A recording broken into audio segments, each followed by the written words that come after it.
Swally from Fab. Yes, Mika, because it's basically I was coming back to what Ruth had said, that some of the promises that Waziri had made when he was in Seattle.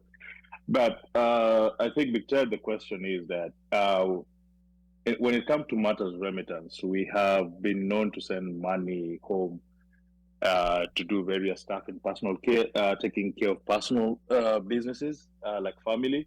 But again, another thing that most of the people here right now, especially I think I'll be speaking by people most of my age right now, we are thinking about retirement, we're thinking about investments. And some people here do not see themselves retiring here. They see themselves retiring back home, and they start making investments. Others are just saying like, my investing is a way of me giving back to my country.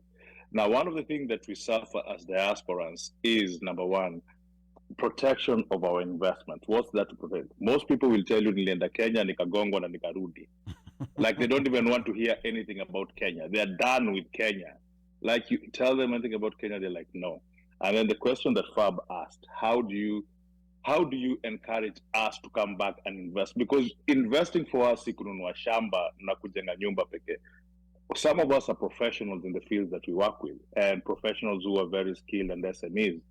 So some of us want to go back and do startups, start companies that deal with technology.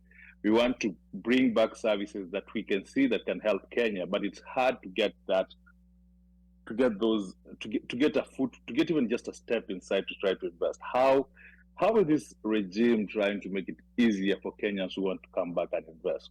Because the thing of just thinking of shamba na kumake apartment ama kufungua Airbnb ama kufungua gari ya kahaya, we know the ROIs of those businesses are not worth it. When we try to come and start a company back home, it just gets hard for us. But when somebody who comes out, a multinational or a white person come, like right now, if I look to Kenya, the number of tech startups in Kenya that are European are actually more than the numbers in Kenya.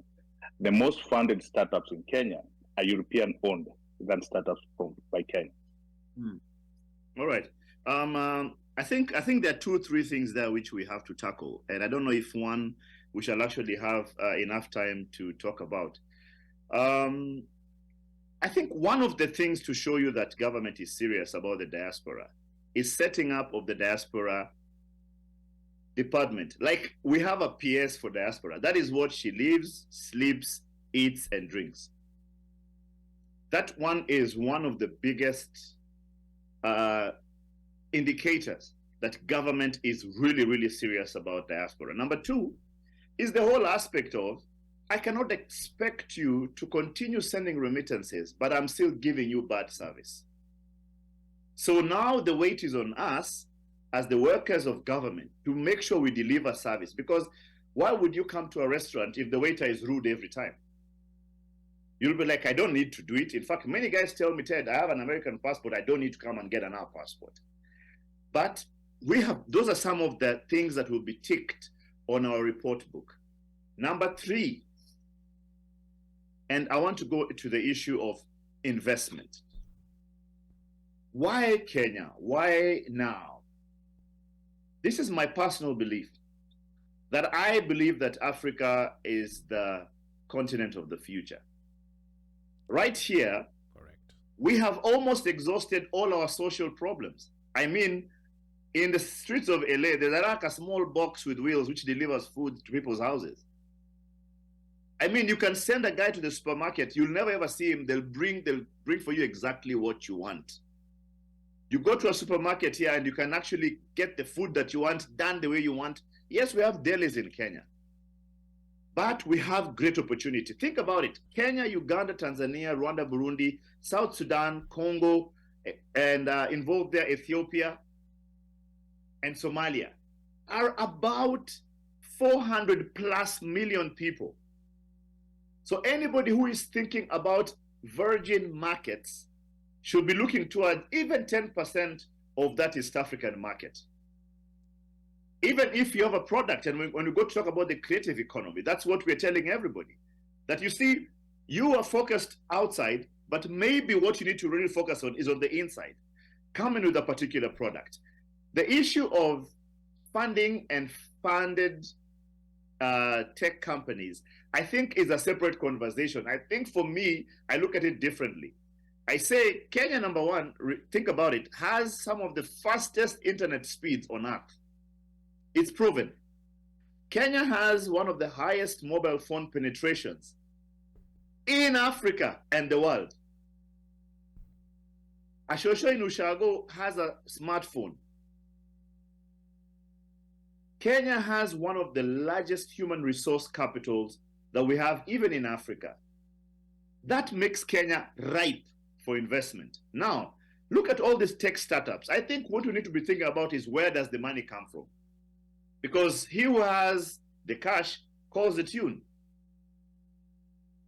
Kenyan governments are very, very interested, and we have specific directorates right now. And anybody in America who wants to go and invest in Kenya and is having a problem, my email address is ask@kenyaconsulateLA.com. Write me, I will call you back. I will call whichever minister we need to call to connect you to make sure that this happens. Guys, understand one thing, that we have been told that it is not business as usual. And part of how we shall be judged shall be this particular thing. I as Big Ted, my legacy will be very, very simple. That he went outside his call of duty and made sure that this and this is done, facilitated this particular thing, and when he found that it wasn't working, escalated it to the highest office for it to be given attention. It's not business as usual, ladies and gentlemen. We want the diaspora to feel part and parcel of Kenya. I have spoken to a few people who tell me, Ted, I want to come and retire in Kenya. I'll have a home here, but I'll have a home in Kenya. What can I do? We have the Kenya Investment Authority, which is meant to advise you on how you are meant to invest. And in a different show, maybe we'll have a separate conversation about maybe some of the myths that people from the diaspora have come with to Kenya. Now, you know very well, we have a saying in Nairobi that mtu akitoka Ushago, Nairobi streets was namnusa. Guess can nusa that this guy is not from here. Yeah. You know? Na mtu akikuja hapo kaembaya waga lazima utengenezwe. I think the most important thing is for government has set up a system for you to go in and say, I would want to invest in this particular area. Our Chamber of Commerce is very, very active and very vibrant, and it's now run by professionals who are in the Chamber of Commerce. If it's investing in money markets or in the financial markets, we have the NSC, which is there. We have the central bank, which is offering advice. I mean, guys, buy T-bills. Our T-bills have some of the best returns. Every Thursday, you get your money. By hook or by crook, you get your cash. The minister suggested something the other day. He said, why can't we have a diaspora bond, which helps us to build these roads and railways that the Chinese are giving us cash or whoever is giving us money? Why can't we have the diaspora doing those things? Those are the conversations we want to have in America. We want to pitch these things to you guys and help you guys be part of the bigger picture in Kenya. And when you drive from Nairobi to Mombasa on a 6-lane highway, you know that the diaspora bond from America or from the diaspora built that road. Guys, I'm just simply conveying the message of the Kenya Kwanza Manifesto and the President of Kenya. That is what he wants to see. At the end of the day, he has told us, listen, kama hii kazi hawezi, wacha.